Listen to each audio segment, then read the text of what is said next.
Hello and welcome to another MGFXI market breakdown video. Okay, so Euro USD.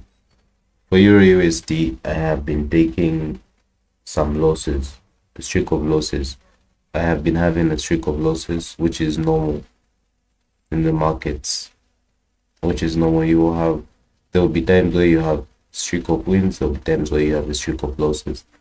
But what matters is that you continue moving forward. So with Euro USD, this trade executed on the 21st of June 2023, which executed on the 21st of June 2023. Let me just stretch it out to the far left where I actually executed the trade.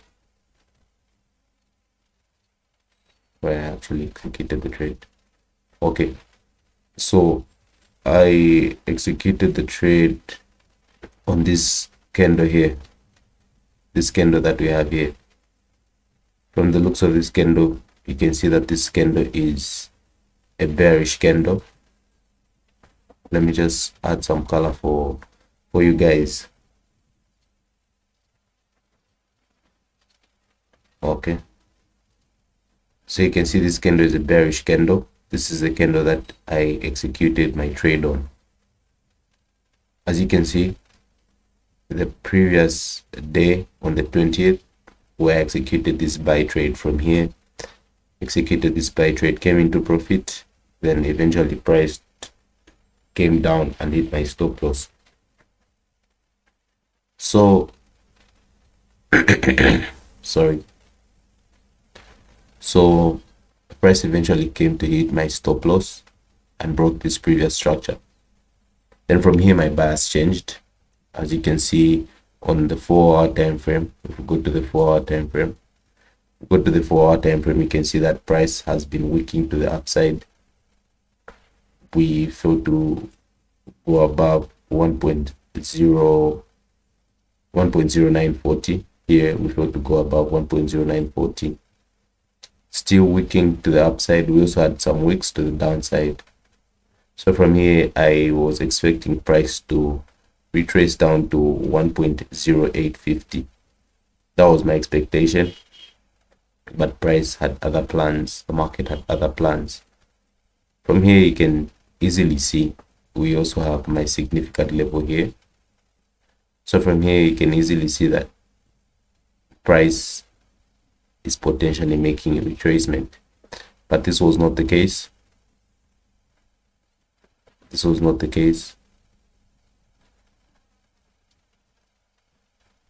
So when price broke this structure here on the 4-hour time frame, you can see that this was just a weak rejection from this area here. So 1.0892. So if we go to the 4-hour time frame, 1.0892 here, this week here. So this is where price broke below and where I was expecting price to continue coming down. So what I should have done was look at the higher time frames.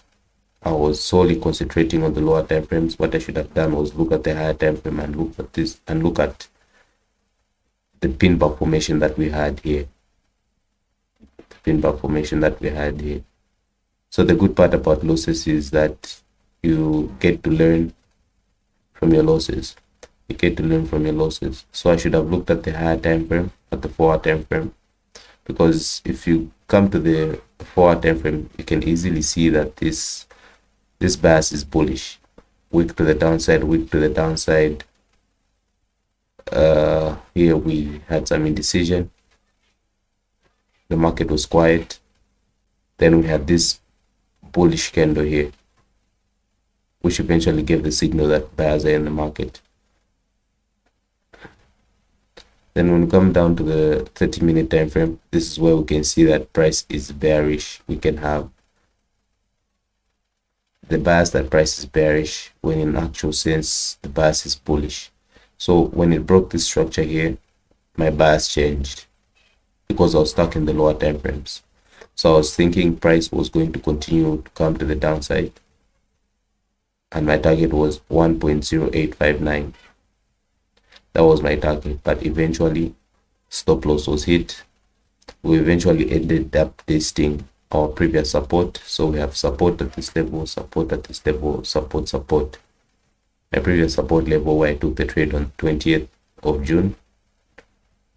So we have 1.0913. That's where our significant support level was.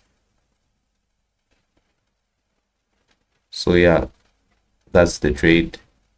Lesson from this trade is that before you make any decisions on the lower time frame, make sure you have the correct bias on the higher time frames. Make sure you have looked at the higher time frame properly and you have collected the bias very well and trade in the direction of the bias. This was a very easy trade if I was in the right direction of the trade, because I already had this level marked up here. And I think it's also there on the screenshot. I have posted the screenshot on the Instagram page, so if you would like to check it out, you can find it on our Instagram page. I'll leave the link in the description below. So yeah, that's the trade. That's it for this video. Thank you very much, and see you in the next video.